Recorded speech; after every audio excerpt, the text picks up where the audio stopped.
से अपनी अपनी बसनी आपकी श्री गणेशं नमामि। हेलो, जनरेटर वाले भैया शीघ्र पंडाल में पहुंचे। जनरेटर वाले भैया शीघ्र पंडाल। सर्वावस्थांगतोऽपि वा या स्मरेत पुण्डरीकाक्षं सभायाभ्यन्तरा शुचिः। ओम तिराचमन्यं ओम विष्णवे नमः विष्णवे नमः विष्णवे नमः। हस्तोर्वृक्षाल्लं श्री गोविंदाय नमः।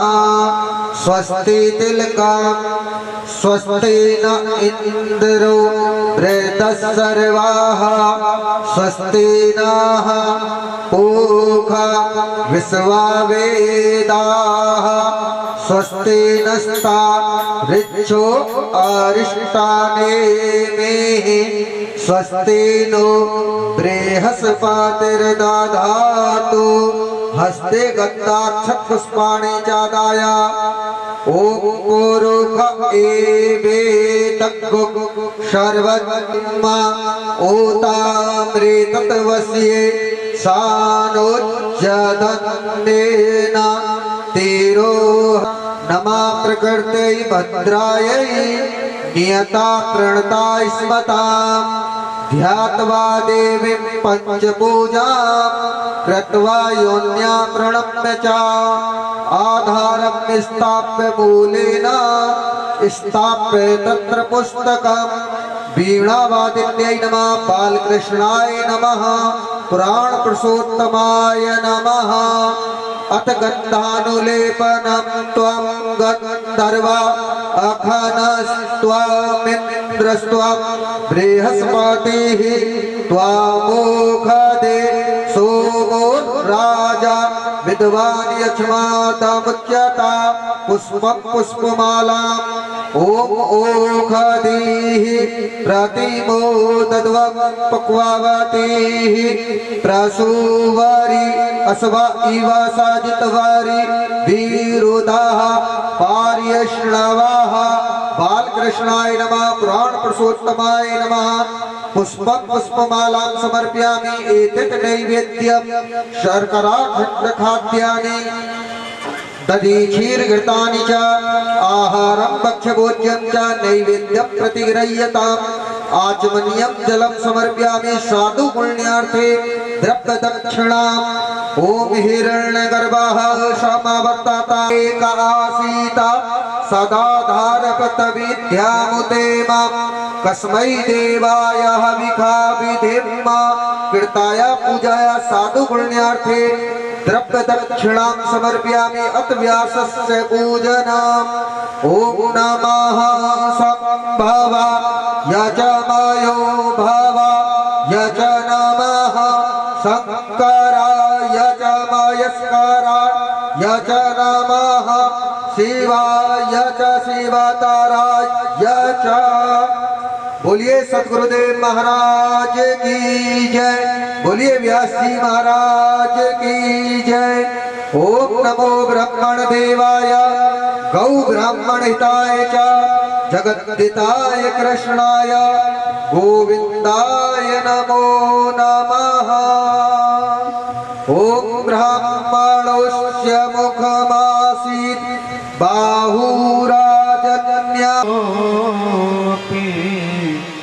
चन्द्रः सर्वत्र वन्द्यते। नमामि सद्गुरुं शान्तं प्रत्यक्षम् उमासुतं शोकविनाशकारिकं नमामि विघ्नेश्वरपादपङ्कजम्।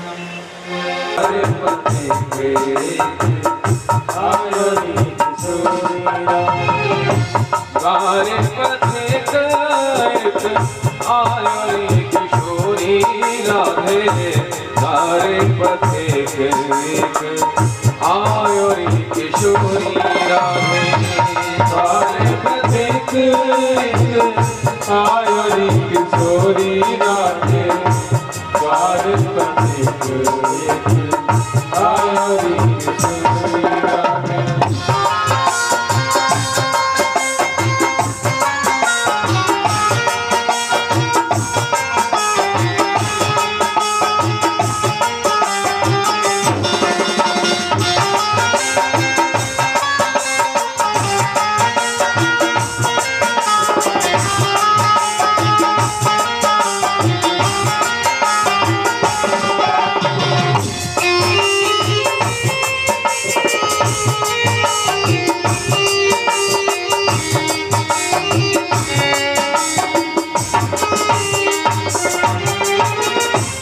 मागत भीख प्रेम किया धपे, मागत भीख प्रेम किया धपे, मागत भीख प्रेम किया धपे, मागत भीख प्रेम किया धपे। पात्र संग नहीं लायोरी किशोरी राधे, पात्र संग नहीं लायोरी किशोरी राधे। द्वार पथिक आयोरी किशोरी राधे, द्वार पथिक आयोरी किशोरी राधे। हो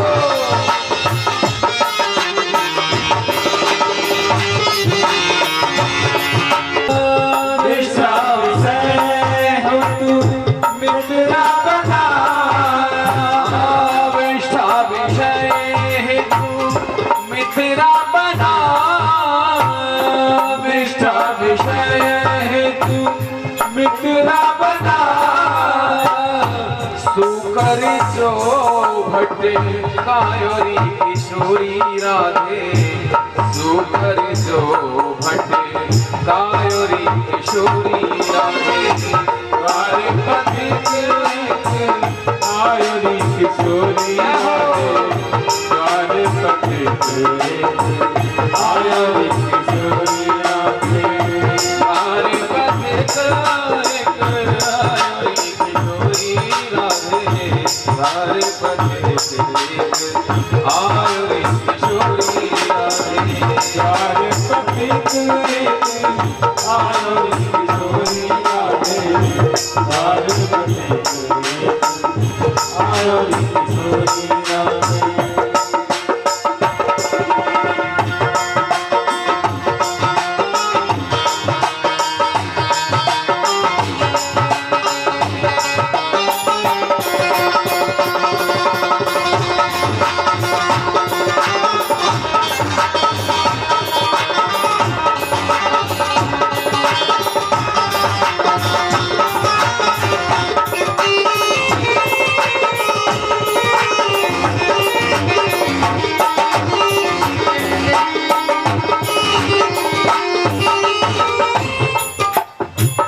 संतन कहो नेक नहीं मान्यो, संतन कहो नेक नहीं मान्यो, संतन कहो नेक नहीं मान्यो, संतन कहो नेक नहीं मान्यो। कियो सदा मने आयोरी किशोरी राधे, कियो सदा मने आयोरी किशोरी राधे।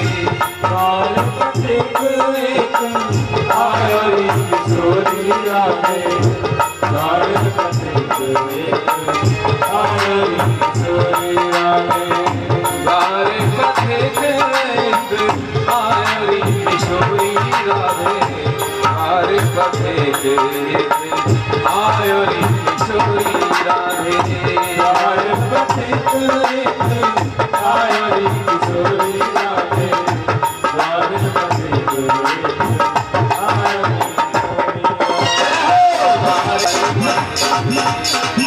आयोरी। श्रीमद् भागवत महापुराण कथा का रसास्वादन करा रहे हैं। वे कहते हैं कि महात्माओं, श्री सुखदेव जी महाराज राजा परीक्षित को भगवान शंकर और दक्ष का मनोमालिन्य कैसे हुआ, ये प्रसंग सुना रहे हैं। सती चरित्र। और सती ने अपने पिता दक्ष के यहाँ कनखल में देह का परित्याग किया। यहां तक की कथा आपने कल सुनी।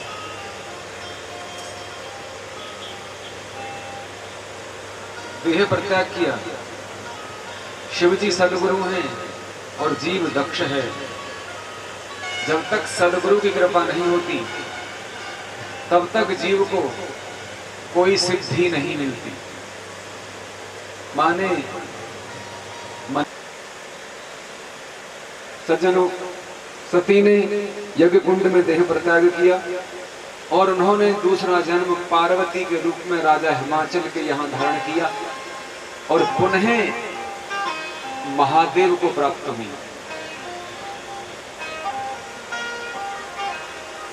इसके पश्चात ध्रुव चरित्र आता है।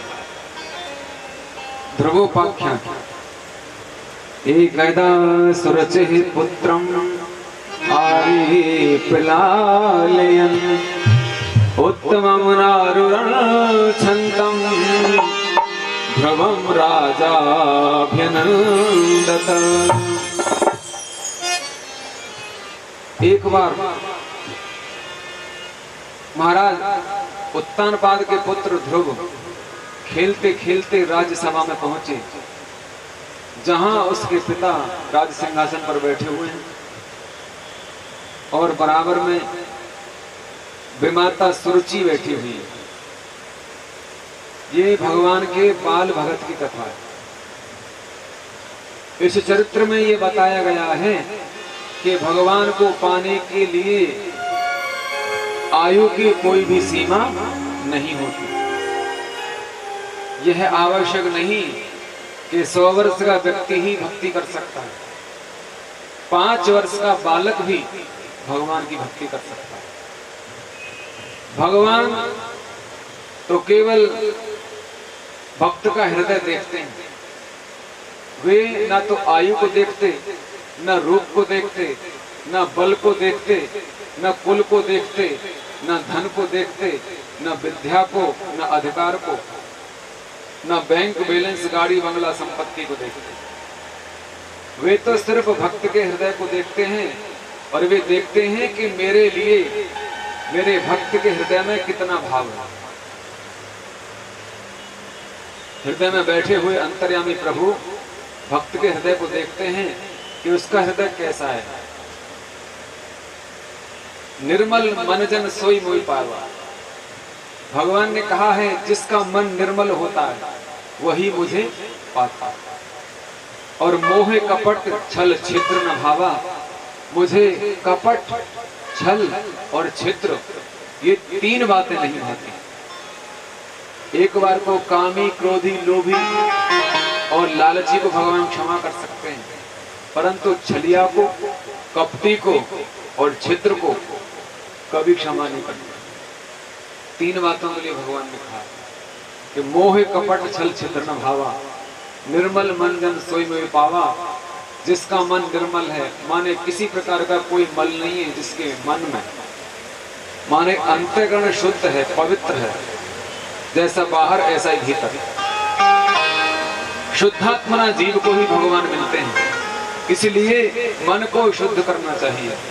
मन हमारा दर्पण की तरह होता है। जब तक दर्पण के ऊपर धूल जमी रहती है तब तक अपना मुख दिखाई नहीं देता, और जब धूल को साफ कर देते हैं कपड़े से पोंछ करके तो अपना मुख साफ दिखाई देता है। ऐसे ही हमारे अंतःकरण पे, हमारे हृदय पे अज्ञान रूपी वासना, मल, विक्षेप, आवरण का पर्दा पड़ा हुआ है, माने धूल जमी हुई है। आपके हृदय पे, आत्मा पे ये धूल जम गई है। अनेकों जन्म जन्मांतरों की धूल है जिसको साफ करना अति आवश्यक है।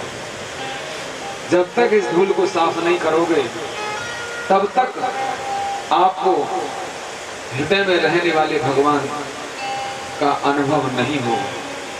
उनकी कृपा आपको प्राप्त नहीं होगी, उनका ज्ञान आपको प्राप्त नहीं होगा।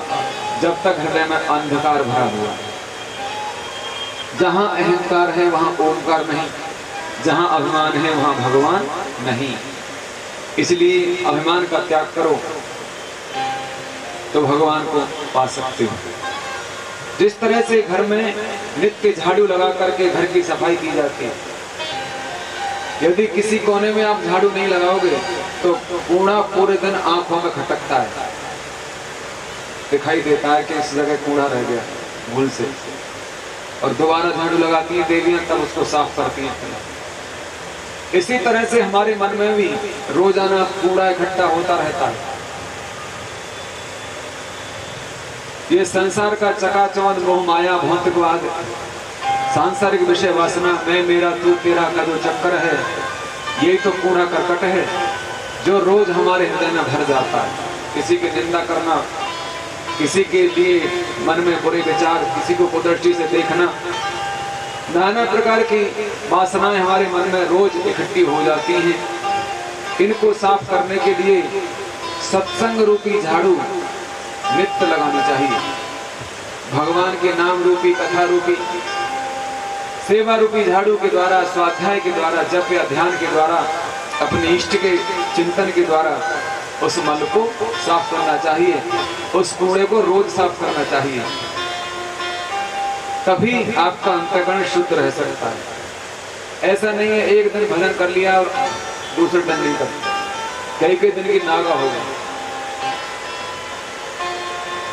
भगवान की पूजा आज कर ली, कल को छुट्टी, बोले उठे ही नहीं, हम तो लेट सोते सोते लेट हो गए, अब तो खाने पीने का समय, पूजा का समय थोड़ी। पूजा का तो सज्जनों समय होता है, परंतु प्रभु का नाम तो कभी भी लिया जा सकता है।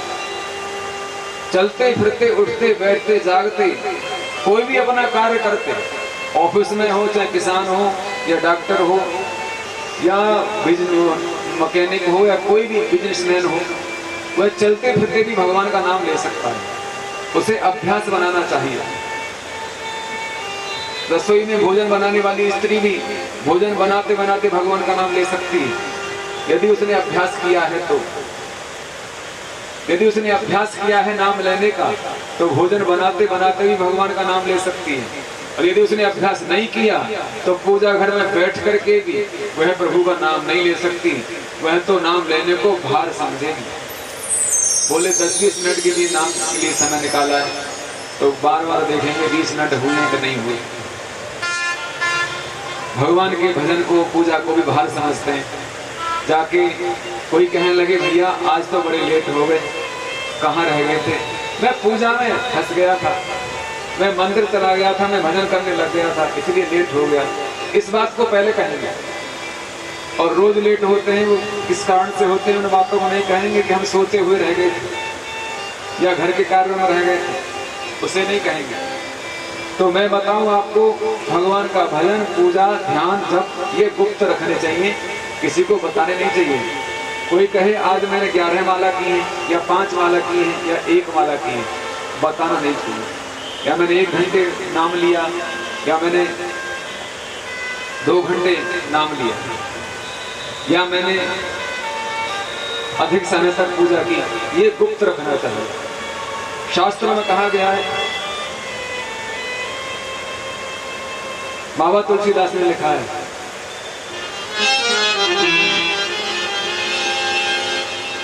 जोगी जाके जप मंत्र प्रभाव, जोगी जाके मंत्र प्रभाव, जोगी जाके जप मंत्र प्रभाव, जोगी जाके मंत्र प्रभाव, भला ही तब ही जब करहु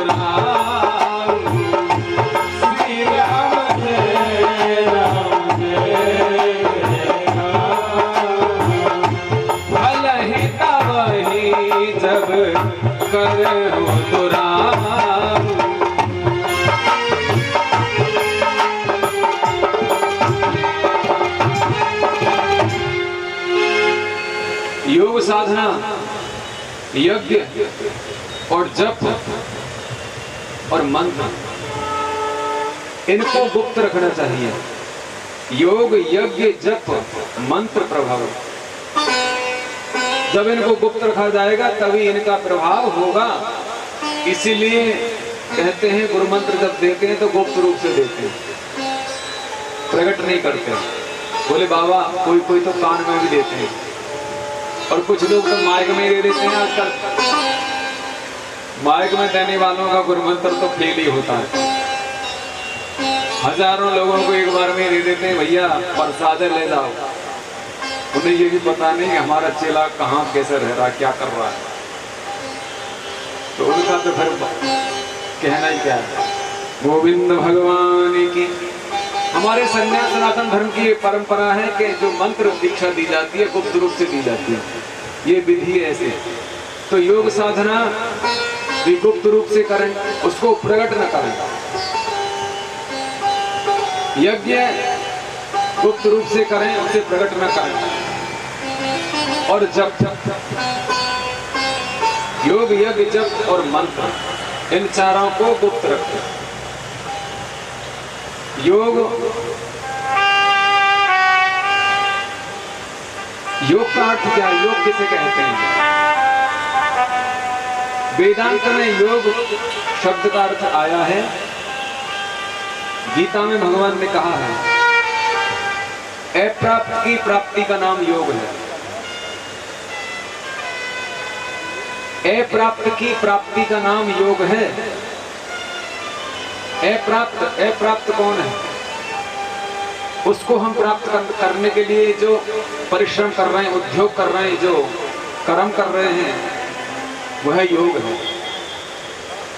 भगवान को पाने के लिए तो कर रहे हैं। योग का अर्थ है जोड़ना। योग माने जोड़, जोड़ना माने भगवान से जुड़ना ही योग है। ये योग नहीं है कि समाधि लगा के बैठ जाओ और ज्योतिर्मय ब्रह्म का ध्यान करो एकांत में जाके पहाड़ों में।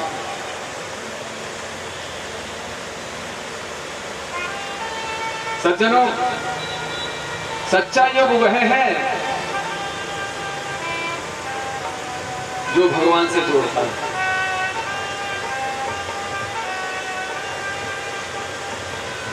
अप्राप्त की प्राप्ति का नाम योग, और प्राप्त की रक्षा करना ही क्षेम है। योग क्षेम बहाम्य है।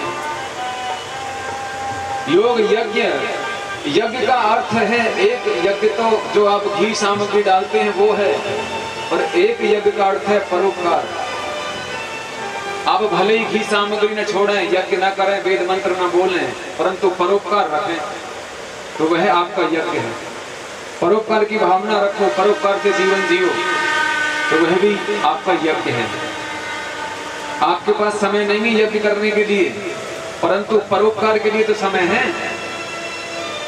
परोपकार तो कभी भी किसी भी समय किसी के ऊपर किया जा सकता है, चलते फिरते भी किया जा सकता है। किसी को जल की आवश्यकता है, जल पिलाओ। किसी को धन की आवश्यकता है, सामर्थ्य के अनुसार उसका सहयोग करो, जो भी है। तो यज्ञ है परोपकार। परोपकार से बड़ा दूसरा कोई यज्ञ नहीं है। योग, यज्ञ, जप। जप माने अपने चित्त को सांसारिक वासनाओं से छुड़ा करके भगवान से जोड़ना, उनके नाम में खो जाना। उनको प्राप्त करने के लिए गुरु द्वारा दीक्षित होकर के मंत्र का उच्चारण, युक्ति, मंत्र। अब प्रभु मंत्र देव यह मोही, जिन्हें प्रकार मारो सुरद्रोही, सुरद्रोही। मंत्र माने युक्ति भी है, माने युक्ति से काम करना है हमें। और हमने जो युक्ति बनाई है, जो योजना बनाई है, उसे प्रकट नहीं करना। आप क्या करने जा रहे हैं कि और कोई युक्ति बनाई और उसको बता दिया तो फेल हो जाएगी। शत्रु से संग्राम करने से पहले योजना बनाई जाती है। कोई भी कार्य करिए आप किसी भी क्षेत्र का, तो युक्ति पहले बनाई जाती है। इसीलिए कहा गया है कि योग, यज्ञ, जप, मंत्र प्रभाव फल है तब है जब करो दुराहु। ये फलते तभी है जब इनको छिपाते हैं। कभी कभी अपना गुप्त रहस्य भी मृत्यु का कारण बन जाता है। सज्जनों और देवियों, एक राजा था, उसके 2 कन्याएं थी।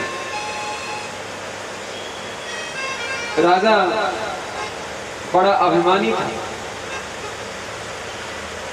उसकी एक कन्या तो भगवत भक्त थी और एक कन्या पिता के जैसे ही गुणों वाली थी। पिता की हाँ में हाँ मिलाती थी। पिता जैसे कहे, सही कहे या गलत कहे, बस आप कह रहे हैं वो ठीक है, भले बुरे का कोई ज्ञान नहीं। परंतु जो छोटी कन्या थी वह भगवान की भक्त थी। वह हमेशा पिता को सही मार्ग बताती थी, सत्य की बातें करती थी। तो सत्य की बातें पिता को अच्छी नहीं लगती थी। एक दिन पिता कहता है कि मेरी दोनों पुत्रियां विवाह के योग्य हो गई हैं, तो अब मुझे इनके लिए कहीं से राजकुमार ढूंढ करके विवाह कर देना चाहिए।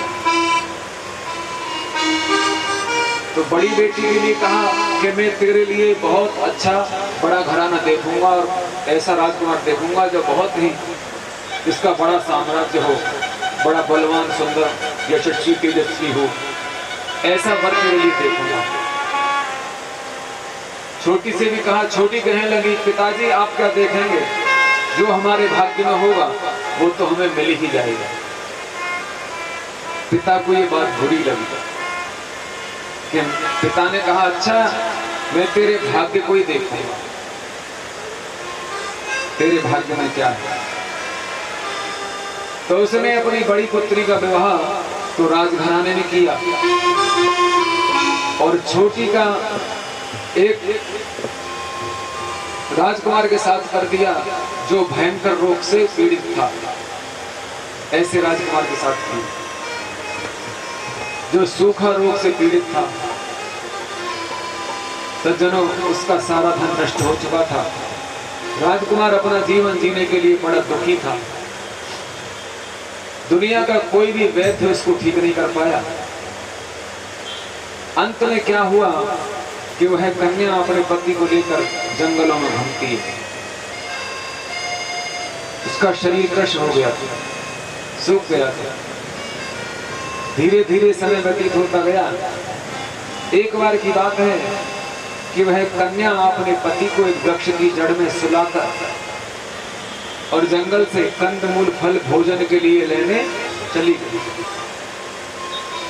इधर एक आश्चर्यचकित घटना हुई।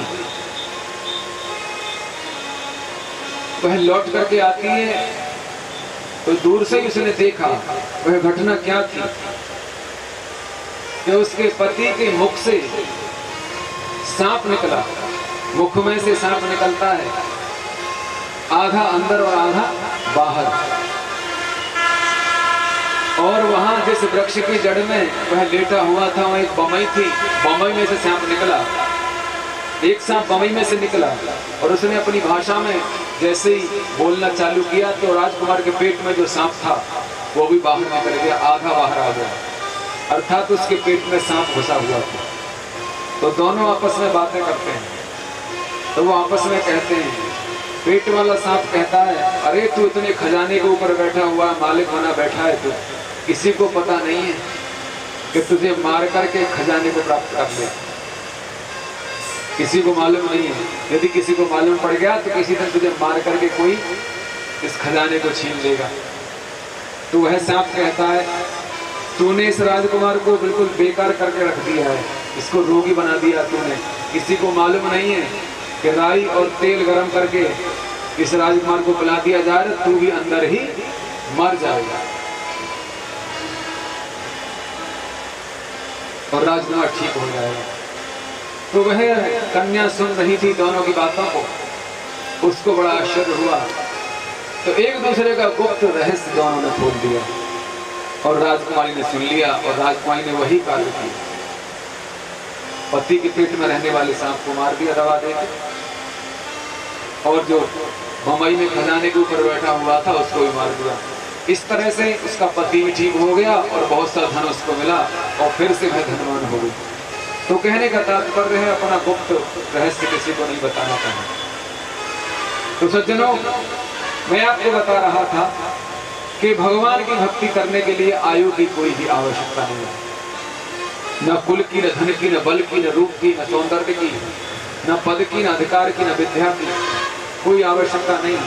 न बल की, न गुण की, न चतुराई की कोई आवश्यकता नहीं है।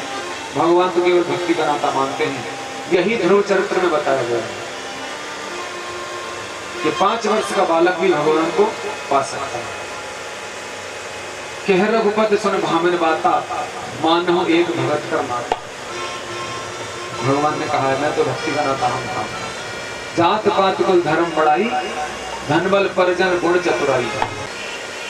बड़े परिवार की आवश्यकता नहीं है, न धन की, न बल की, न गुण की, न परिजन और चतुराई।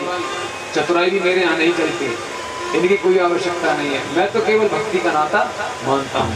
मानो एक भगत कर नाता। तो सज्जनों, बालक ध्रुव जो भगवत भक्त थे, आज पिता की गोदी में आकर बैठ जाते। एकदा सुरचहि पुत्रम अंत्यमाभ्यंदत।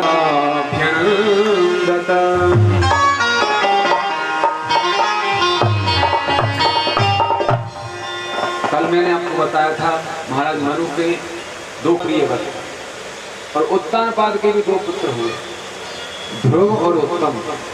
महाराज उत्तानपाद के 2 रानियां थी, सुनीति और सुरुचि।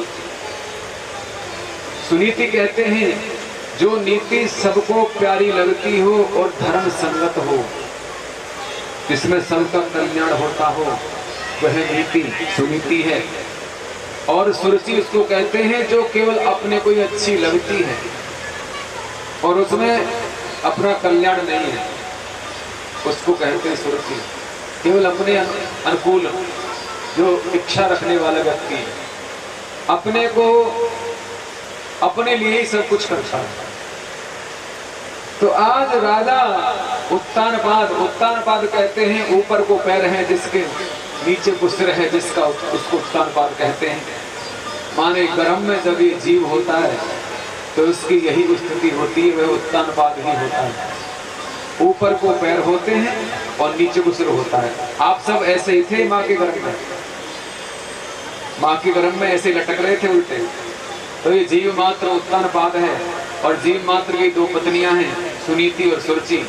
सुनीति के तो ध्रुव ही होंगे और सुरुचि के उत्तम होंगे।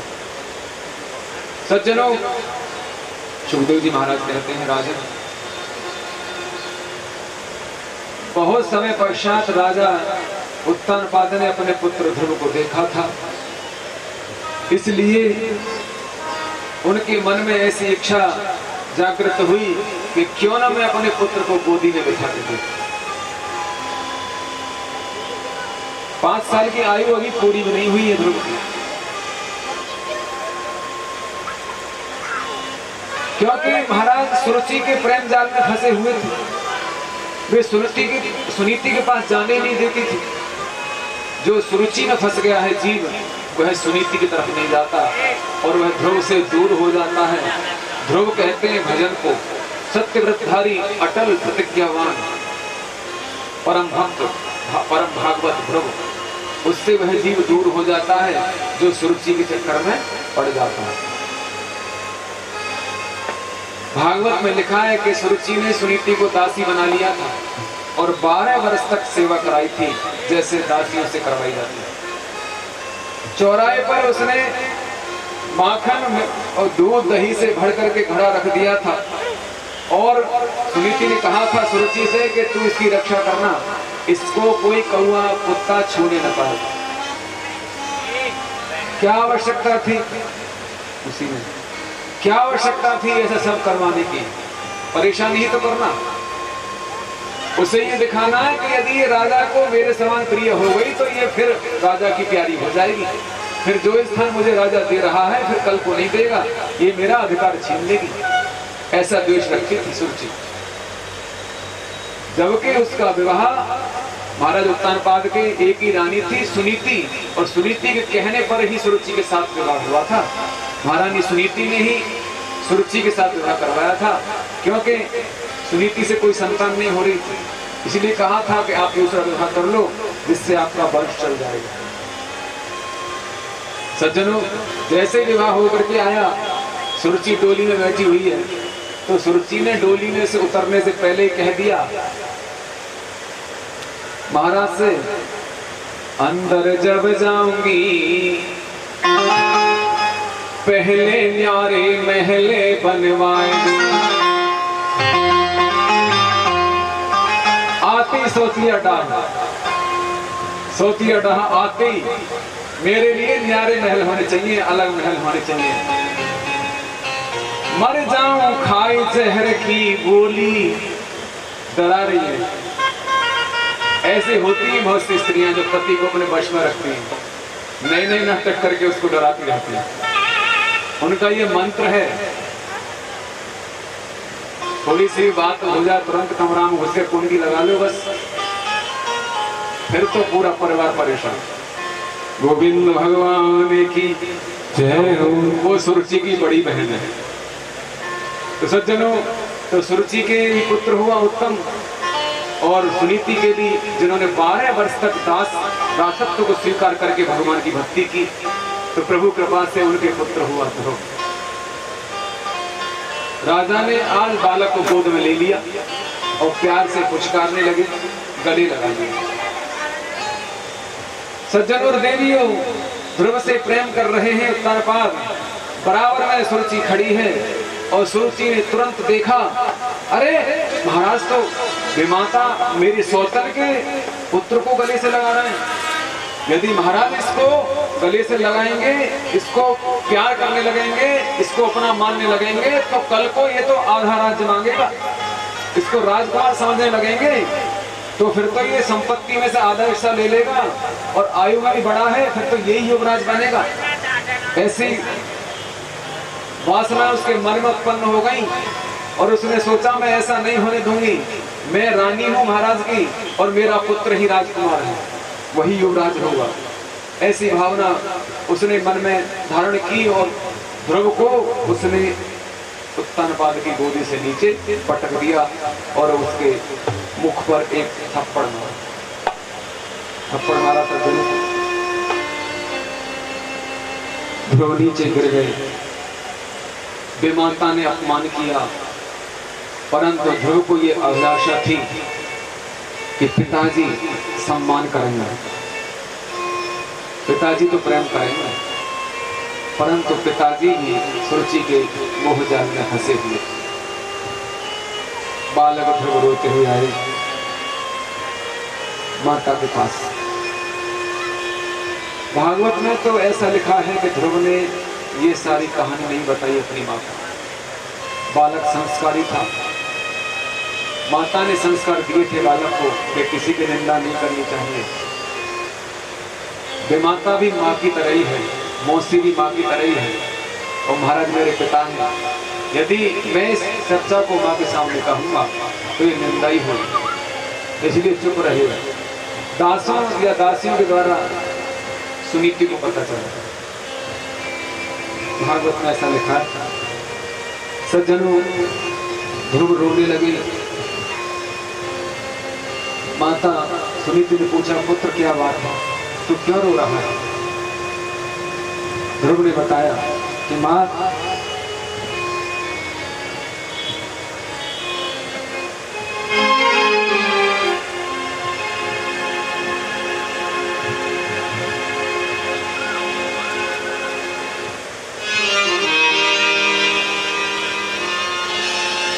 सुन मेरी मैया रोए रोए पुकारे तेरो लाल नाम। सुन मेरी मैया कहीं बारो ससुरिया, रोए रोए पुकारे तेरो लाल नाम। सुन मेरी मैया बारो ससुरिया, रोए रोए पुकारे तेरो लाल नाम।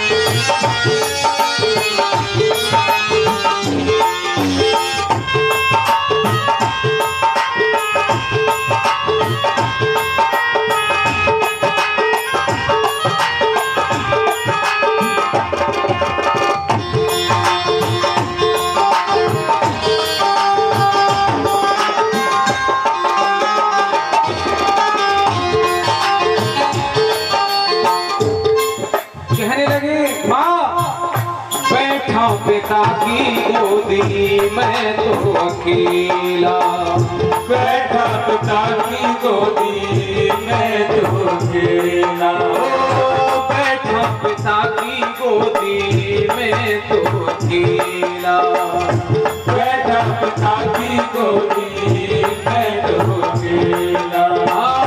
मौसी ने मेरे मारा अकेला, मौसी ने मेरे मारा अकेला धक्का मारा गोद से मुझे उतारा, धक्का मारा गोद से मुझे उतारा, रोए रोए पुकारे तेरे नाम तेरी मैया, अरे ये छोटा सच्चैया, रोए रोए पुकारे तेरे नाम तेरी मैया।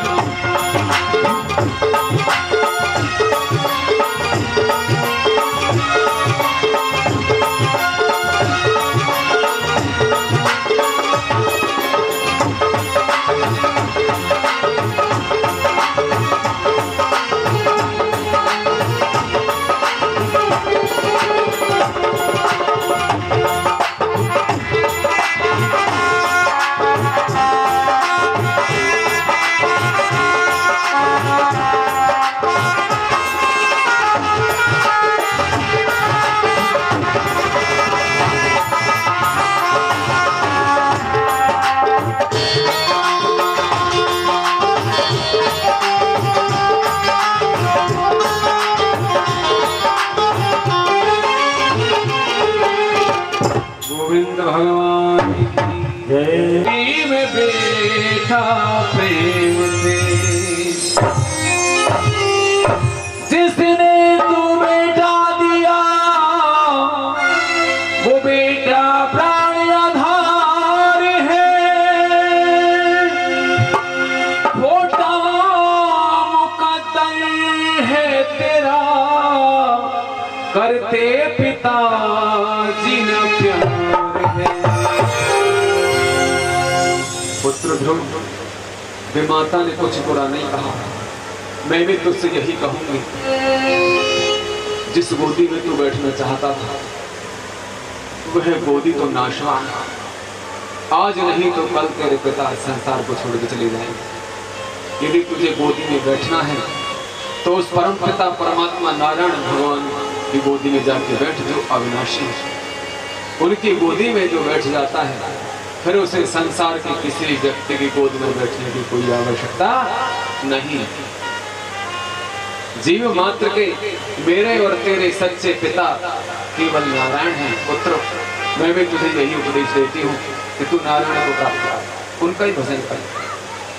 देख, मैंने कितने कष्ट सहे तब तुझको प्राप्त किया। मैंने किसी दिन रोटी खाई है, किसी दिन भूखी रही हूँ, किसी दिन नमक मिला है, किसी दिन सब्जी नहीं मिली। मेरे साथ बड़ा सौतिया डहा किया है तेरी माता ने, परंतु देख फिर भी मैंने कभी कुछ नहीं कहा। काऊ दिन रोटी ही मिले, काऊ दिन नमक न साग है, काऊ दिन भूखी ही रहे, घर के उड़ावे काम है।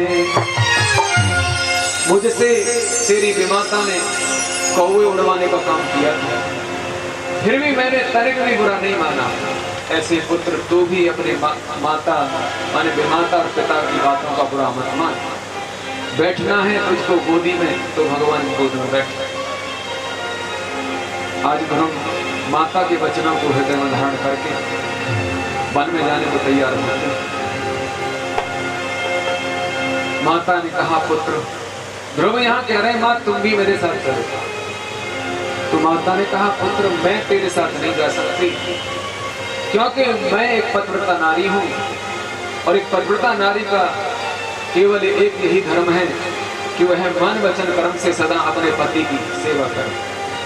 एक ही धर्म, एक व्रत नेमा, काय वचन मन पति पद प्रेम है।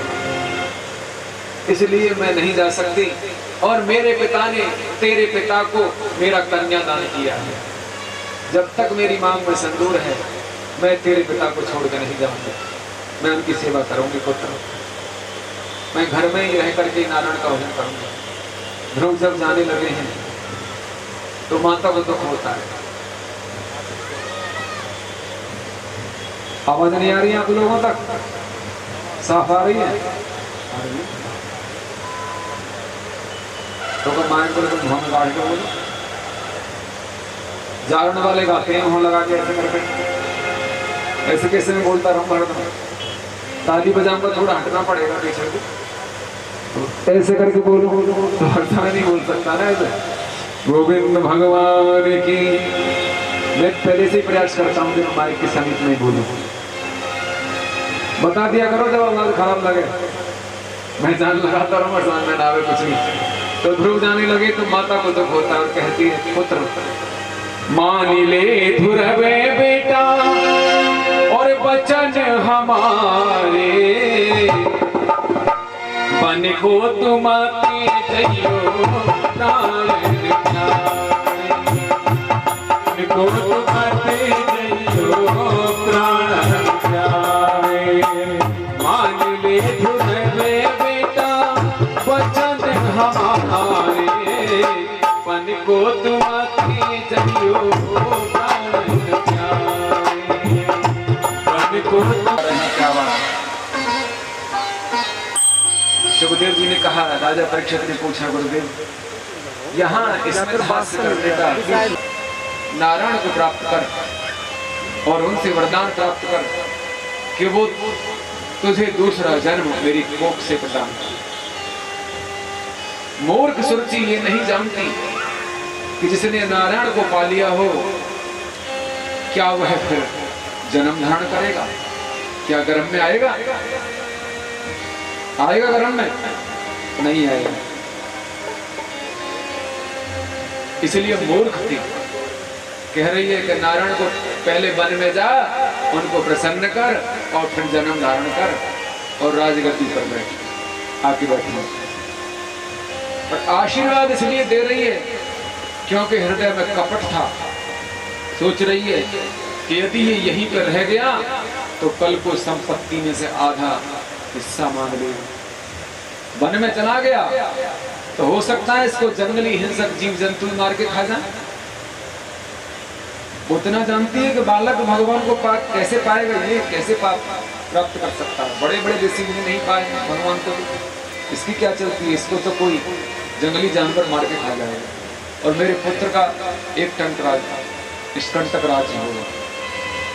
ऐसा उसके मन में कपट था, क्योंकि जीव का स्वभाव सुधारना बड़ा कठिन होता है। स्वभाव को सुधारना बड़ा कठिन है। प्रकृति जनित जैसा स्वभाव होता है उसे बदलना बड़ा कठिन है। व्याघ्र तुष्यति कानने सिंहो गुहाम सेवते, हंसा पद्मनी कुसुमता गृद्धि शमशान स्थले। जैसे व्याघ्र वन में ही रहना पसंद करता है, सिंह गुफा में रहना पसंद करेगा और गिद्ध शमशान में रहना पसंद करेगा। जैसे हंस खिली हुई पद्मनी को ही सूंघना पसंद करेगा, ऐसे ही नीच पुरुष नीच लोगों में बैठना पसंद करेंगे जो नीच प्रकृति के होंगे। जो नीच हैं वो नीचों में बैठना पसंद करेंगे, परंतु जो साधु प्रवृत्ति के हैं वो साधुओं में ही बैठना पसंद करेंगे। तो ये स्वभाव है। स्वभाव चार प्रकार का होता है: प्राकृतिक स्वभाव, गौणगत स्वभाव, उत्पादित स्वभाव और ज्ञानी का स्वभाव। प्राकृतिक स्वभाव जैसे आपका जन्म हुआ, पहले बालक थे, फिर किशोर हुए, फिर युवा हुए। जीवन के वर्ण के अनुसार भी स्वभाव होता है, जिसका जैसा वर्ण है। ब्राह्मण, क्षत्रिय, वैश्य वर्ण का भी स्वभाव होता है। एक बालक था ब्राह्मण का और वन में पशु चराता था। दयाली हरे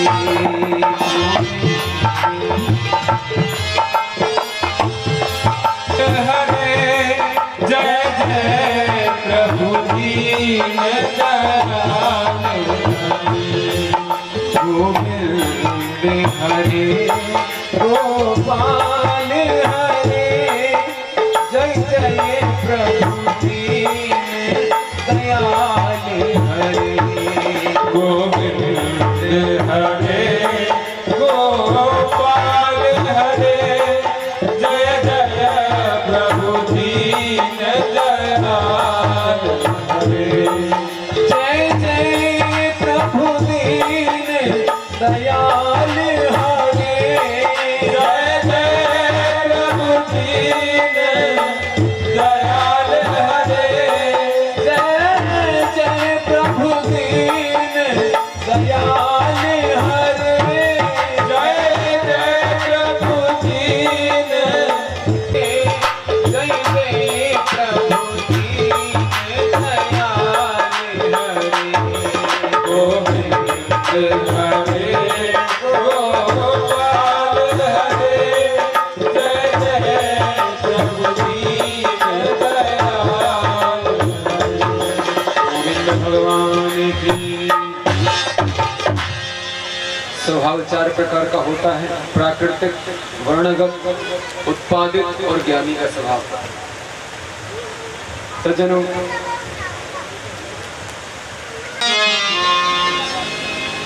पानी दिया गुलाब का तो भी प्याज की प्याज।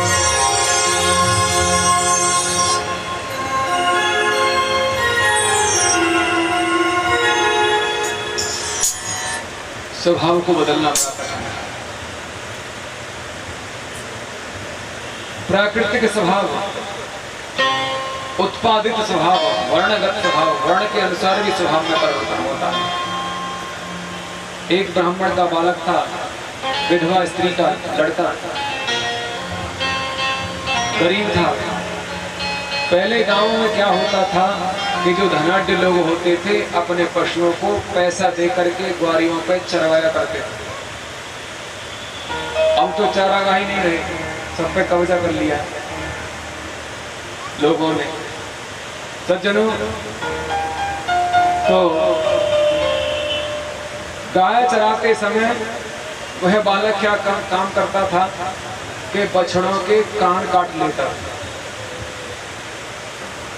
कान कुतर देता। शाम को जब पशु अपने मालिकों के यहाँ आते हैं तो उनके मालिक देखते हैं कि बछड़ों के कानों से खून बह रहा है। बहुत दिनों तक ऐसा चलता रहा।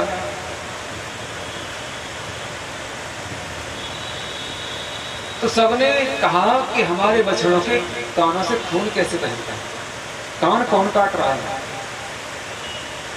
तो उन्होंने मन में विचार किया, कुछ लोग इकट्ठे हुए, विद्वान लोग, तो वे उस बालक की माँ के पास गए और पूछा कि देवी सत्य बताना और हम तुम्हें वचन देते हैं कि जो तुम हमें बताओगी हम उसे किसी को नहीं बताएंगे। ये बालक तुम्हारा ऐसा क्यों करता है, कान क्यों काटता है बछड़ों को? ब्राह्मण का बालक होकर के भी कसाई के जैसा कार्य करता है। मैं वर्णगत स्वभाव बता रहा हूँ, जो जाता नहीं। सज्जनों, तो बार बार कहने पर विद्वानों की, तब उस स्त्री ने कहा कि महाराज, मेरा जो ये बालक है ये अपने पिता से उत्पन्न नहीं है, ये कसाई की संतान है। यहाँ ऐसा बताया। गुरु आनंदमयी माँ ने कहा, उनकी बताई हुई कथा है, मैं अपने पास से नहीं कह रहा हूं, कि उस बालक का पिता कसाई था। तो वर्णगत स्वभाव होती है, क्षत्रिय, ब्राह्मण, वैश्य और क्षुद्र, ये चार वर्ण बताए गए हैं। तो वर्णगत स्वभाव ये कभी जाता नहीं। उत्पादित स्वभाव जो स्वयं उत्पन्न करता है मनुष्य अपने कर्म से, वो उत्पादित स्वभाव है। प्राकृतिक स्वभाव जो प्रकृति जनित है, प्रकृति जनक है, जहाँ यश प्रकृति के नापि न त्याज्यते, उसे त्याग नहीं सकते, उसे बदल नहीं सकते। जो प्रकृति जनित स्वभाव है वो तो होना ही है। पहले बालक है, फिर बड़े हुए, फिर बूढ़े हुए, फिर मर गए। और एक है ज्ञानी का स्वभाव, माने ज्ञान के द्वारा स्वभाव को सुधारा जा सकता है। ज्ञानी अपने स्वभाव को सुधार लेता है सत्संग के द्वारा। जब बहुकाल करें सत्संगा, जब निरंतर समय तक सत्संग किया जाए तो स्वभाव में परिवर्तन आ जाता है। अन्यथा स्वभाव को बदलना बहुत कठिन है। स्वभाव माने नेचर को बदलना बड़ा कठिन है, क्योंकि ये जीव इस प्रकृति के अधीन है। स्वभाव हमारा कब बदलेगा कि जब हम प्रकृति को अपने अधीन कर लेंगे, स्वभाव को हम अपने अधीन कर लेंगे। हम स्वभाव के अधीन न रहें, हम स्वभाव के अधीन न रहें, अर्थात अपने को अपने स्वभाव के अधीन मत बनाओ और उस स्वभाव को अपने अधीन बनाओ, तभी आप प्रकृति पर विजय पा सकते हैं। इसीलिए विमाता ने कह तो दिया, आशीर्वाद तो दे दिया, परंतु मन में कपट था। घर में रहेगा तो संपत्ति में हिस्सा मांगेगा, इसलिए आशीर्वाद दे दिया, जा मैं तुझे आशीर्वाद देती हूँ कि तुझे भगवान मिलेंगे। ऐसा आशीर्वाद दिया विमाता ने। आज ध्रुव मन में गए, जंगली हिंसक पशुओं की भयंकर आवाज सुन करके ध्रुव को भय नहीं लगता, क्योंकि माँ ने कह दिया था कि जीव मात्र की रक्षा करने वाले केवल नारायण हैं, वे मेरी और तेरी रक्षा करते हैं, और मन में वे ही तेरी रक्षा करेंगे। देखिए भागवत की माता बालक को भगवान की भजन करने के लिए भेजती है। में पहुंचे और वन में नारद जी से उनकी भेंट हुई। अधिकारी शिष्य को मार्ग में ही गुरु मिल जाते हैं, उन्हें ढूंढने की आवश्यकता नहीं होती। ध्रुव अधिकारी थे, इसलिए नारद जी ने मार्ग में मिल गए। गुरु ढूंढने से नहीं मिलते, गुरु तो स्वयं मिल जाते हैं। इसलिए शिष्य बनने की अधिकारता अपने अंदर होनी चाहिए, लक्षण होने चाहिए। लोगों का जीवन निकल जाता है, कहते हैं हमें तो गुरु ही नहीं मिले आज तक। बोले तुम शिष्य बनने के योग्य अभी तक बने ही नहीं, इसलिए तुम्हें गुरु नहीं मिले। गोविंद भगवान की। नारद जी ने पहले तो परीक्षा ली, पूरा परिचय दिया ध्रुव ने। नारद जी ने कहा, ध्रुव अभी तेरी उम्र खेलने कूदने की है, तेरे माता पिता तुझे ढूंढते हुए आ रहे होंगे, तू जा अपने घर को लौट जा। ये क्षत्रिय भी कितने स्वभाव से क्रोधित होते हैं। बताओ, विमाता की छोटी सी बात इनसे सहन नहीं हुई। अरे बालक, घर में तो ऐसे कह ही देते हैं, तूने इतना बुरा माना कि तू अपने माता पिता परिवार को छोड़ के वन में आ गया। नारद जी कहते हैं क्षत्रियों का स्वभाव है क्रोध कर्म का। ये बालक, तू धर्म कर्म को क्या जाने। भगवान को पाने के लिए बड़े बड़े ऋषि महर्षि, जिन्होंने तपस्या की अग्नि में अपने देह को जला करके नष्ट कर दिया, फिर भी भगवान को आज तक नहीं प्राप्त कर पाई। तू क्या प्राप्त कर पाएगा। मन है पदवी यस्य नह संयोग रूप जन्म अभी न विदुरवंत तीव्र योग समाधिना। योगियों ने योग समाधि के द्वारा भगवान को प्राप्त करने के लिए जन्म जन्मांतर तप किया, फिर भी वे भगवान को नहीं प्राप्त कर पाए। जन्म जन्म मुनि जतन करा ही अंतराम कहे आवत नहीं। उस पर तू तो छोटा सा बालक है, तू तपस्या कैसे कर सकता है। अभी तेरा शरीर बहुत कोमल है, तेरे माता पिता रो रहे होंगे, तुझे ढूंढ रहे होंगे, तू लौट कर अपने गृह को चला जा। नारद जी पहले परीक्षा ले रहे हैं।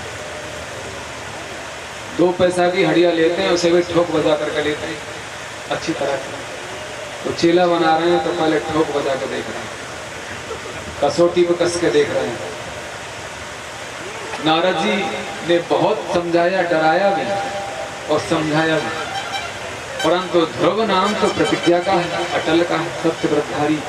ध्रुव ने कहा, नहीं, मैंने अपनी माता को वचन दिया है कि मैं वापस घर को जब जाऊंगा कि पहले भगवान को प्राप्त कर लूंगा। बालक हो तो ध्रुव के जैसा धन्य है। गोविंद भगवान की। अब नारद जी ने देखा है बालक तो चेला बनाने लायक है और दीक्षा दे दी। पहले शिक्षा दी, उसके बाद दीक्षा। पहले शिक्षा दी जाती है, उसके बाद दीक्षा दी जाती है। जो बिना शिक्षा लिए दीक्षा ले लेते हैं तो वो चेला बीच में लटक जाते हैं। ऐसे गुरु और ऐसे चेला नरक में हरी ठेलम ठेला। गली गली गुरुआ फिरे को गुरु मंत्र ले, स्वर्ग जाओ और नरक जाओ पर हमें दक्षिणा देओ। गोविंद भगवान की। गुरु की महिमा बड़ी अपरंपार है। तो गुरु शरणागति धारण करके गुरु द्वारा बताए हुए मार्ग पर जो शिष्य चलता है उसी का कल्याण होता है। बना तो बहुत लोग लेते हैं। जय हो सज्जनों। नारद जी ने फिर दीक्षा भी दे दी, 12 अक्षर मंत्र की दीक्षा दी। ओम नमो भगवते वासुदेवाय। सज्जनों, और ध्रुव से कहा पुत्र तस्माद् गक्षं भद्रं ते यमुनायास्त तटं शुचिं पुण्यं मधुवनं यत्र सानिध्यं नित्यतां हरे। देखिए नारद जी ने भी कहा भगवान का वास कहाँ है, ठाकुर जी का नित्य वास कहाँ रहता है? वृंदावन में।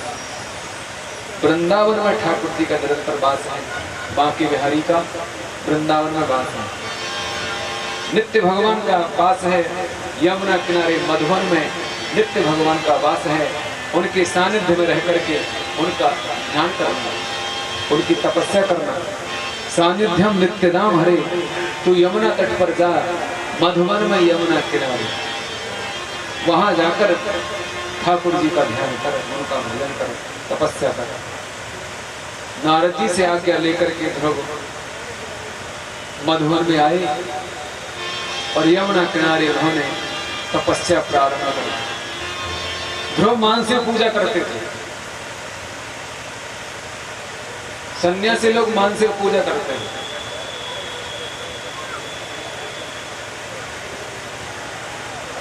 एक बार एक बनिए ने तुलसीदास जी को पत्र लिखा। बनिए कहते हैं जो केवल बनना ही जानता है, जो थोड़ा दे करके ज्यादा पाने की इच्छा रखता है, वह बनिया है। कोई बुरा मत मानना, कोई बैठे होते हैं। गोविंद भगवान की। बनिए ने एक पत्र लिखा गोस्वामी जी के लिए और कहा कि महाराज कोई ऐसा उपाय बता दो जिससे ठाकुर जी भी प्रसन्न रहें और एक पैसा भी खर्च ना हो, पूजा भी उनकी होती रहे और एक कौड़ी भी खर्च ना हो। तो तुलसीदास जी ने कहा सबसे बढ़िया उपाय केवल एक है कि सेठ जी तुम मानसिक पूजा करते हैं, उससे ठाकुर जी कृपा तुम पे सदा बनी रहेगी। मानसिक पूजा करना। मानसिक पूजा क्या है? बनिया क्या काम करता है? सुबह को जगता है तो सोचता है ठाकुर जी को स्नान करा दिया, मन ही मन में वस्त्र पहना दिए, तिलक चंदन इत्यादि कर दिए, भोग लगा दिया माखन मिश्री का, सुला दिया, खिला पिला दिया और आराम करा दिया। इस तरह से ठाकुर जी की सेवा करता है मन ही मन। एक पैसा भी खर्च नहीं करता, 1 रुपया की भी सामग्री नहीं चढ़ाता, 1 पैसा उनके लिए खर्च नहीं करता और मन ही मन मानसिक पूजा करता है। इस तरह से 12 साल व्यतीत हुए। 12 साल में तो भगवान मिल ही जाते हैं, ऐसा नियम है शास्त्र का। 12 साल बाद क्या हुआ? एक दिन वह ठाकुर जी को दूध पिलाने जा रहा है, दूध पिलाना चाहता है मन में ही। वह सोच रहा है कि अब मैं ठाकुर जी को दूध पिलाने जा रहा हूँ, परंतु उसमें चीनी ज्यादा पड़ गई। अब सोचता है चीनी ज्यादा पड़ गई, छोटे से बालक हैं, बालक को ज्यादा मीठा दूध पिला देते हैं तो वह उल्टी कर देता है, ज्यादा मीठा दूध में नुकसान कर देता है बालक को, वह उलट देता है। तो अब मैं मीठे दूध को इन्हें कैसे पिलाऊं? चीनी पड़ गई और दूध में दूध बेकार जाएगा, फेंकूंगा तो बड़ा महंगा दूध है, 50 रुपए किलो का। अब मैं कैसे दूध पिलाऊं इनको, ऐसा सोच ही रहा था तो ठाकुर जी प्रकट हो गए और हाथ पकड़ के कहा कि इसमें तूने चीनी डाली कहाँ है जो मीठी हो गई। धन्य है वृंदावन विहारी लाल की। तो मानसिक पूजा से भी भगवान प्रसन्न होते हैं, संत लोग मानसिक पूजा करते हैं। ध्रुव ने तपस्या प्रारंभ करी। ध्रुव की तपस्या बड़ी दिव्य थी। कैसी तपस्या है ध्रुव की? ध्रुव ने यमुना जी में स्नान किया और तपस्या प्रारंभ कर दी। ओम नमो भगवते वासुदेवाय इस मंत्र का जाप करते हैं, जो परमात्मा का नाम है। सज्जनों, उस परम ब्रह्म परमात्मा का जो सबके हृदय में विराजमान है, जो सबके प्राणों के स्वामी हैं, जो जीव मात्र के रक्षक हैं, उनको प्रणाम करते हैं, उनको नमस्कार कर रहे हैं। ओम नमो भगवते वासुदेवाय। सज्जनों, उन्होंने 3-3 दिन के अंतर से कैथ और बेर के फल खाए। कैथ के फल और बेर के फल खाते हैं। 12 दिन बाद जल पीते हैं, चौथे महीने में ध्रुव, और 5वें महीने में उन्होंने जल पीना भी छोड़ दिया। वायु का आहार करने लगे 5वें महीने में, और 6ठे महीने में उन्होंने वायु का भी आहार त्याग दिया, क्योंकि उन्होंने अपने प्राणवायु को जीत लिया। प्राणवायु को जीत लिया 6ठे महीने में। सज्जनों, एक पैर से खड़े होकर के उन्होंने अपने मन को चारों ओर से खींच करके भगवान के रूप में लीन कर दिया। उन्होंने भगवान में ऐसा मन लगाया, ऐसा मन लगाया कि उनका संपूर्ण विश्व के साथ तादात्म्य हो गया। पूरा विश्व उनके साथ हो गया, ध्रुव के साथ जुड़ गया। सज्जनों, वो दाहिना पैर जिधर को रखे उधर को पृथ्वी झुक जाए, बायां पैर जिधर को रखें उधर को पृथ्वी झुक जाए। अर्थात ये पूरी पृथ्वी झुक गई। सारी वायु उनके प्राण वायु के साथ एक हो गई। ध्रुव ने सांस को जीत लिया तो पूरी सृष्टि की सांस रुक गई, सबकी सांस रुक गई। समस्त स्थावर जंगम स्वेदज अंडज उद्भिद जड़ायु जितने भी प्राणी हैं सब अचेत हो गए और भूमि पे गिरने लगे, धराशायी हो गए, मूर्छित हो गए। समस्त प्राणी मूर्छित हो गए। हाहाकार मच गया त्रिलोकी में। देवता घबरा गए, देवता घबरा गए, दौड़े दौड़े नारायण के पास गए और नारायण से कहा, प्रभु आप शीघ्र ही अपने बाल भक्त को दर्शन दीजिए। यदि आपने विलंब किया थोड़ा सा तो ये पूरी सृष्टि समाप्त हो जाएगी। भगवान कहने लगे, अरे देवताओं, मैं उस बालक को क्या दर्शन दूंगा? मैं तो उसके दर्शन करने जाऊंगा। मैं भी तो देखूं कि मेरा बाल भक्त ध्रुव कैसा है। देखिए, भगवान को भी भक्त से मिलने के लिए कितनी व्याकुलता है। इसको कहते हैं सच्ची भक्ति, जो भगवान को भी व्याकुल कर देती है भक्त से मिलने के लिए। भक्त और भगवान का ऐसा संबंध है कि भक्त भगवान के बिना नहीं रहता और भगवान भक्त के बिना एक क्षण भी नहीं रहता। बांध लेते भक्त मुझको प्रेम की जंजीर से, इसलिए होता धरा पर फिर मेरा अवतार। अन्न धन और वस्त्र भूषण कुछ न मुझको चाहिए, भाव से एक फूल भी दे वो मुझे स्वीकार है। भाव का भूखा हूं मैं और भाव ही एक सार है। भाव से मुझको भजे तो भव से बेड़ा पार है। भगवान कहते हैं, मैं उसे दर्शन देने नहीं, मैं तो उसके दर्शन करने जाऊंगा। धन्य है। पंढरपुर के मंदिर में भीड़ लगी हुई है, हजारों की भीड़ लगी रहती है। महाराष्ट्र में विठलनाथ भगवान के मंदिर में हजारों लोगों की लाइन लग जाती है, रात से लगती है और सुबह को जाकर के कहीं दोपहर में बहुत दर्शन हो पाते हैं। वहां पर एक बार क्या हुआ कि विठल भगवान का एक भक्त तुकाराम आज दर्शन करने नहीं आया, क्योंकि उसके माता पिता बीमार हो गए, उनकी सेवा में लगा हुआ।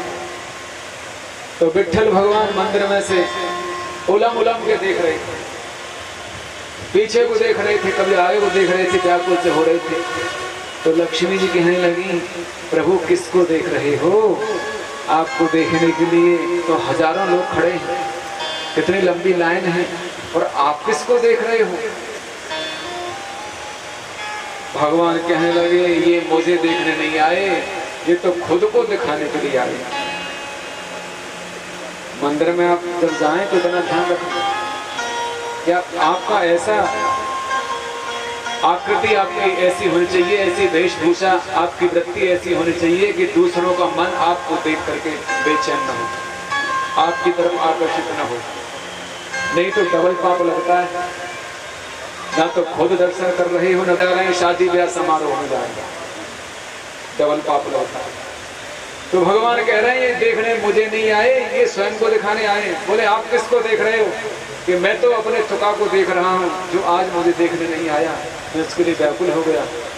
लक्ष्मी जी कहने लगे, कोई बात नहीं, रोज आता था, एक दिन नहीं आया तो क्या बात है। भगवान कहने लगे, मैं तो उसको देखे बिना एक दिन भी नहीं रह सकता। बोले फिर क्या करें?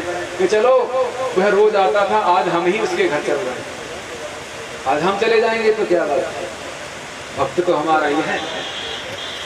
अब भगवान, तुकाराम जरा बाहर को निकल के आओ, मैं नहीं है, मैं सेवा कर रहा हूँ। देखिए भगवान से मिलने के लिए समय नहीं,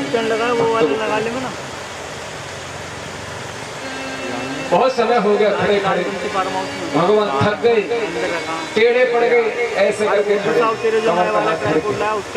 ऐसे ही मंदिर में उनकी मूर्ति पत्थर पर खड़े हैं।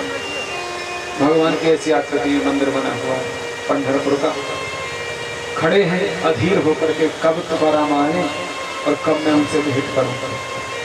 सज्जनों और देवियों, माता पिता की सेवा करने के पश्चात तुकाराम घर से बाहर निकल के आए, चरणों में गिर पड़े, चरणों में गिर पड़े और क्षमा मांगते हैं, प्रभु मुझे क्षमा करो, प्रभु मुझे क्षमा करो, मैंने आपको बहुत देर तक द्वार पर खड़ा रखा, आपने मेरे लिए बहुत प्रतीक्षा करी, मैंने बहुत बड़ा पाप किया है, भगवान मुझे क्षमा करो। आपने तो मुझसे आदेश दिया है कि माता पिता की सेवा करना ही सबसे बड़ा धर्म है, और उनकी सेवा करने के पश्चात ही तो आप मुझे मिले हैं।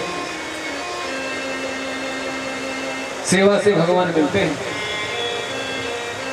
पति की सेवा हो, चाहे माता पिता की हो, गौ ब्राह्मण अति, दीन दुखी दरिद्र किसी की भी सेवा हो, क्योंकि सबके अंदर वही भगवान कर रहे हैं।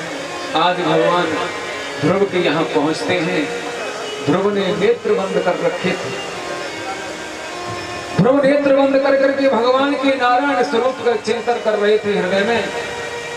इधर भगवान आके खड़े हो गए। शुभदेव जी कहते हैं, राजन बहुत समय तक भगवान खड़े रहे, फिर भगवान ने देखा ध्रुव तो आंखें नहीं खोलता, तो भगवान ने एक लीला की, उसके हृदय से अपने स्वरूप को खींच लिया। हृदय में जो झांकी थी उसको खींच लिया, और जैसे ही झांकी हृदय से अंतर्धान हुई, तुरंत ध्रुव ने नेत्र खोल दिए। देखा सामने नारायण खड़े हैं, जो हृदय में थे वो सामने है, प्रत्यक्ष है, अपरोक्ष साक्षात्कार।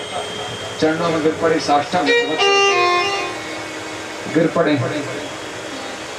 भगवान ने उठा के हृदय से लगा लिया। अभी पढ़े लिखे नहीं थे, अनपढ़ थे, वेदांत का ज्ञान नहीं था,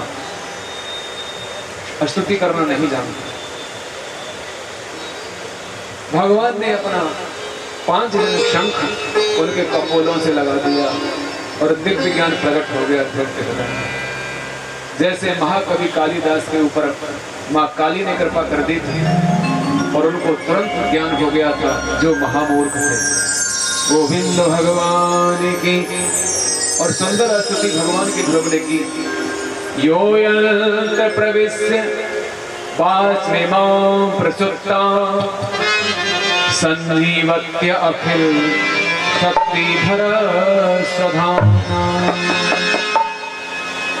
अन्यान् हस्तचरण श्रवणत्वादि प्राणन् नमो भगवते पुरुषाय तुभ्यम्। यो यंत्र प्रविश्य वास्मिमां प्रसुप्तां संजीवत्य अखिल शक्तिधर स्वधाम्ना। हस्त चरण श्रवत्कालीन अन्यांश प्राणन नमो भगवते पुरुषाय तुभ्यम। हे प्रभु, आप ही हमारे अंदर बैठकर सोए हुए बाघ देवता को जागृत कर रहे हो और सारी शक्तियां आपकी ही हैं। हमारे अंदर जितनी भी शक्तियां हैं आपकी दी हुई हैं, आप ही प्रकाश हैं और आप ही केवल वाणी को ही नहीं, हमारी प्रत्येक इंद्रिय को चेतना प्रदान कर रहे हो।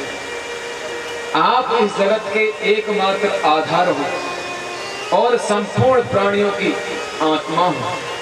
हे नारायण, मैं आपको बारंबार नमस्कार करता हूँ।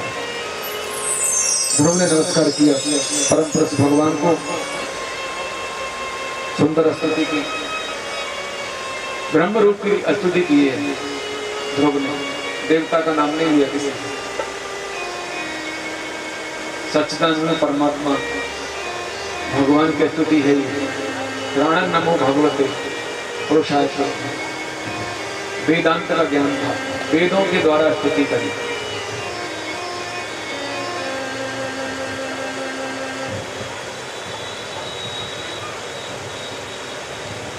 भगवान ने कहा, ध्रुव, मैं जानता हूं तुमने मेरी तपस्या विमाता के वचनों से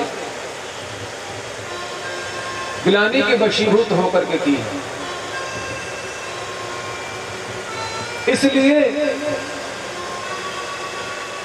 तुम वरदान मांग लो। एक वरदान, संशय नहीं होना चाहिए।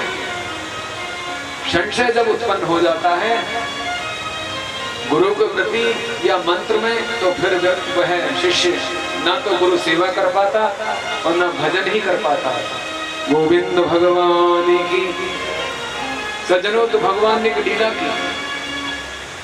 एक बार कुछ संत लोग समुद्र से पार जाना चाहते हैं, किनारे पर खड़े हैं, उन्हें कोई नाव नहीं मिलती, तो वहां अकस्मात स्वयं भगवान केवट बनकर और नाव लेकर आ गए और संतों से कहा, बैठो महाराज, नाव ना। संत लोग बैठ गए और जब नाव चलने लगी तो बीच समुद्र में जब पहुंचे तो एक बहुत बड़ा पहाड़ देखा, सफेद पहाड़, बर्फ के जैसा श्वेत रंग का पहाड़ देखा। तो संतों ने केवट से पूछा, संतों को पता नहीं है ये कौन है, वो तो केवट समझ रहे हैं, परंतु भगवान ने सोचा था कि मुझे संतों का संदेह दूर करना है। बोले, संत कहने लगे, भैया तुम तो रोज नाव लेकर के आते हो, तुम्हारा काम यही है, तुम्हारे पूर्वज भी इसी काम को करते होंगे, तो तुम्हें पता होगा कि ये पर्वत किसका है, ये सफेद पहाड़ बर्फ का है या किसी और वस्तु का है। तो केवट बने भगवान ने कहा कि महाराज, ये बर्फ का पहाड़ नहीं, ये पत्थर का नहीं है। बोले, फिर किसका है? कि ये हड्डियों का पहाड़ है, अस्थियों का, अस्थियों का पर्वत है। बोले, इतना बड़ा अस्थियों का पर्वत, ऐसा कैसे संभव है? कि महाराज, ये जो पर्वत है ये ध्रुव की अस्थियों का पर्वत है। ध्रुव की अस्थियों का? कि हाँ जी, ध्रुव ने असंख्यों जन्म लेकर के असंख्यों बार नारायण की तपस्या की थी,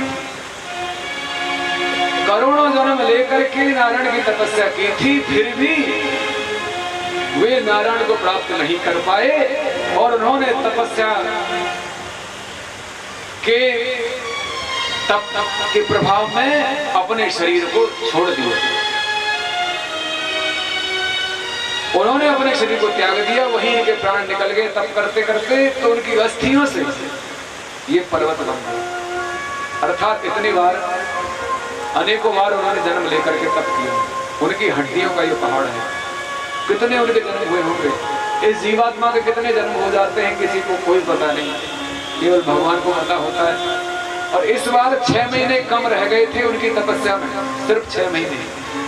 तो बाल्यावस्था में उन्होंने 6 महीने तप करके भगवान को पा लिया।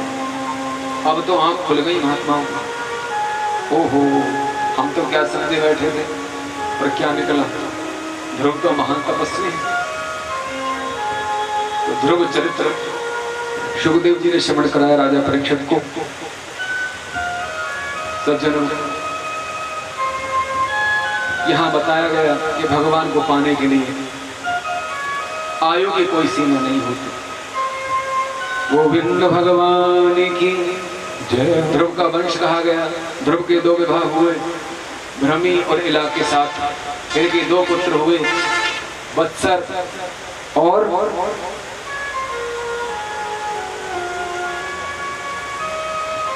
उत्कल 2 पुत्र हुए। वत्सर तो मूर्ख जैसा आचरण करते थे, तो उन्होंने राज्य पाठ त्याग दिया, संन्यास ले लिया। सज्जनों, उत्कल को राज्य सौंप करके ध्रुव ने वनवास धारण कर लिया।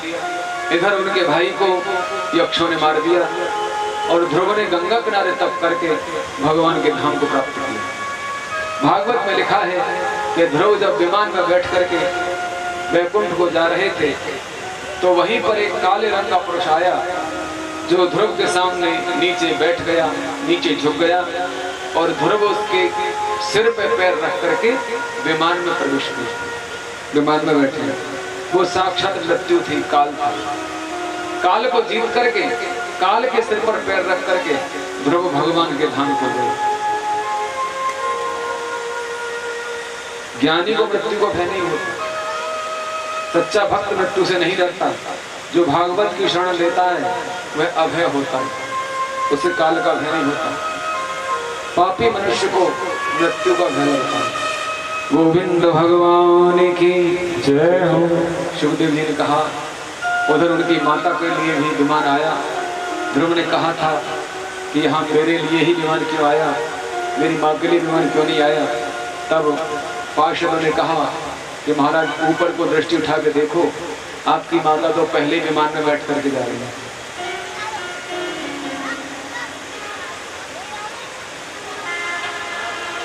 धन्य है ऐसी माता। वह कुल, वह परिवार, वह गांव, वह नगर, वह शहर, वह देश, वह भूमि धन्य होती है जिसमें भगवान का भक्त जन्म लेता है। वह परिवार कुल धन्य होता है जिसमें भगवान का एक भक्त पैदा हो जाए, जो 21 पीढ़ियों का उद्धार कर देता है। सत्य 21, 3 कुलों की 21 पीढ़ियों का उद्धार कर देता है। बाबा तुलसीदास ने लिखा है रामायण में, सुमित्रा अपने पुत्र लक्ष्मण को समझाती है, राम जी के पीछे भेजती है सेवा के लिए। वनवास तो केवल श्री राम के लिए हुआ था, लक्ष्मण जी को भेजा था सुमित्रा ने। लक्ष्मण जी सेवा करने के लिए गए थे, और सीता जी को भेजा था कौशल्या ने। आप जब निष्कर्ष पर जाएंगे, रामायण को जब पढ़ेंगे ध्यान से, तो यही निष्कर्ष निकलेगा। लक्ष्मण जी से कहा सुमित्रा ने, पुत्र तुम्हारे लिए वह वन ही अयोध्या के समान होगा, और राम को पिता समान समझना और सीता को अपनी माता के समान समझना, वहां के पशु पक्षियों को प्रजा समझना, और सेवा में कोई त्रुटि मत होने देना। मन वचन कर्म से इनकी सेवा करना। सेवै लखन सीय रघुवीर, सेवै लखन सीय रघुवीर, जिम अविवेकी पुरुष शरीर। जैसे अज्ञानी पुरुष शरीर की सेवा करता है, ऐसे लक्ष्मण जी सीताराम की सेवा करते थे। उन्हें खाने पीने का, सोने उठने बैठने का कोई भान नहीं था। 14 वर्ष तक उन्होंने अन्न, जल, नींद, नारी और देश का परित्याग किया था। सुमित्रा ने कहा,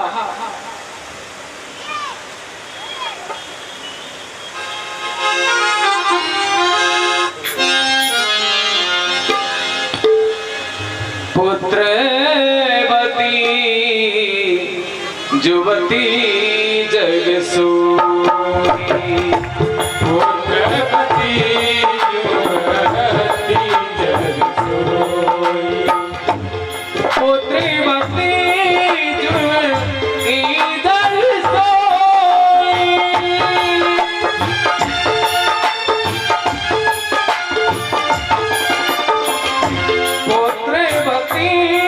जुवती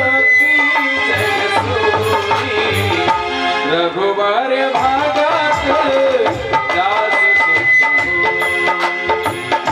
रघुवर भगत दास रघुवर भगत दास सुत रघुवर भगत दास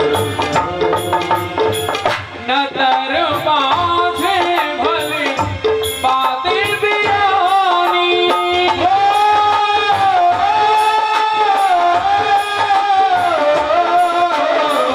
न तर बाँधे भले बातें बयानी, राम विमुख सुत तेहि किसान, राम विमुख सुत तेहि किसान।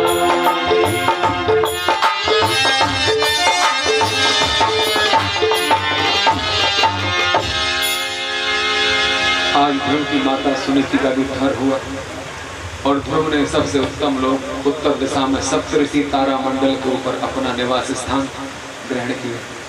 गोविंद भगवान की